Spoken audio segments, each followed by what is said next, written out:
تفتكر إن أعظم إمبراطوريات التاريخ سقطت لأنها كانت ضعيفة؟ ولا لأنها اتغلبت في حرب؟ الحقيقة أخطر من كده بكتير. معظم الإمبراطوريات ما وقعتش من بره، وقعت من جوه. زي واحد جسمه شكله قوي بس عنده مرض ساكن بياكله ببطء. اللي هنتكلم عنه النهاردة مش تنبؤ ومش نظرية مؤامرة، ده نمط تاريخي اتكرر بدقة مرعبة.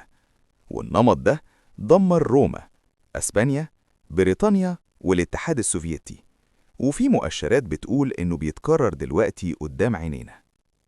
لو فتحت كتاب التاريخ من أي صفحة هتلاحظ إن في سيناريو ثابت بيظهر كل مرة إمبراطورية توصل قمة مجدها.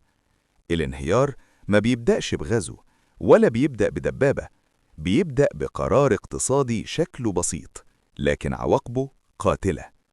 خلال آخر 500 سنة بس 3 قوى عظمى سيطرت على العالم، والتلاتة انتهوا بنفس الطريقة تقريباً رغم اختلاف الأزمنة واللغات والأيديولوجيات.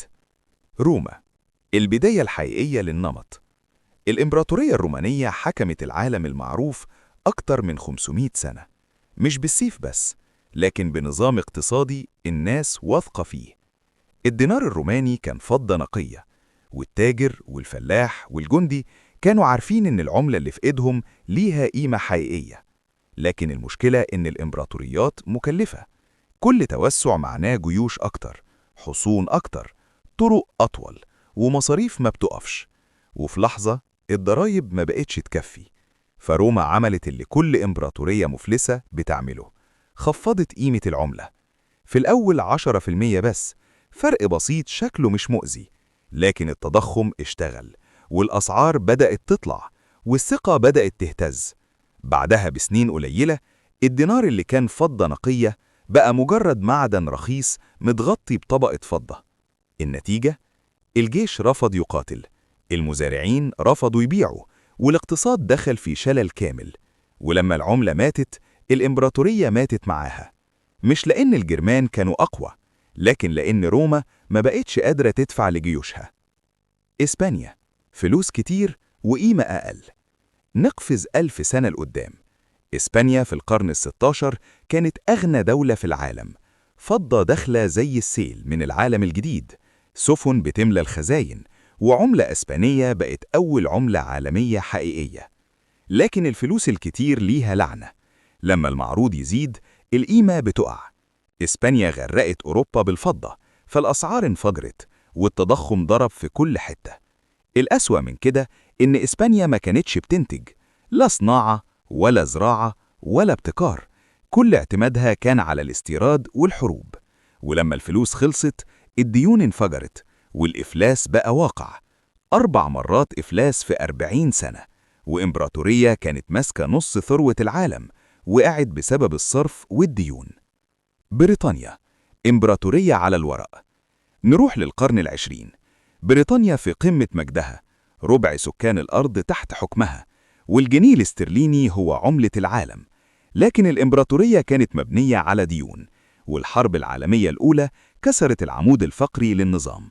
الجنيه اتفك من الذهب والثقة اتزعزعت، وبعدها الحرب العالمية التانية خلت الدين القومي يوصل لمستويات مرعبة. وفي أقل من 30 سنة بريطانيا خسرت مستعمراتها واحدة ورا التانية، مش بهزيمة عسكرية، لكن لأنها ببساطة ما بقتش قادرة تتحمل تكلفة الإمبراطورية. الاتحاد السوفيتي، الانفجار الصامت. آخر مثال قبل أمريكا، قوة نووية، جيش ضخم، نفوذ عالمي، لكن الاقتصاد من جوه كان بيتآكل. انفاق عسكري مرعب، ركود اقتصادي، عملة محدش واثق فيها. ولما أسعار البترول وقعت الاحتياطي خلص، والدولة فقدت السيطرة. من غير حرب، من غير غزو، الاتحاد السوفيتي انهار خلال 900 يوم بس. أمريكا، نفس السيناريو. دلوقتي نرجع للحظة اللي احنا عايشين فيها.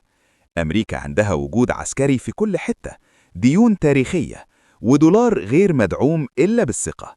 الدول بدأت تدور على بدايل، ذهب، عملات محلية، أنظمة دفع جديدة. والنمط التاريخي بيقول لما العملة تفقد مكانتها الإمبراطورية بتدخل آخر مراحلها. التاريخ ما بيكررش التفاصيل، لكن بيكرر نفس القوانين، والقانون هنا واضح: التوسع المفرط زائد الديون زائد طباعة الفلوس إيكوال نهاية حتمية، بس بأشكال مختلفة. السؤال مش هل أمريكا هتنهار، السؤال هل الانهيار هيبقى هادي ولا فوضوي ولا إعادة ترتيب لعالم جديد؟ لو وصلت لحد هنا فأنت مش بتتفرج، أنت بتفكر. اعمل لايك علشان تدعم المحتوى التحليلي، واشترك في القناة وفعل الجرس علشان الحلقات الجاية هتكون أعمق وأخطر. وسيب لنا رأيك في الكومنتات، هل التاريخ هيكرر نفسه ولا المرة دي مختلفة؟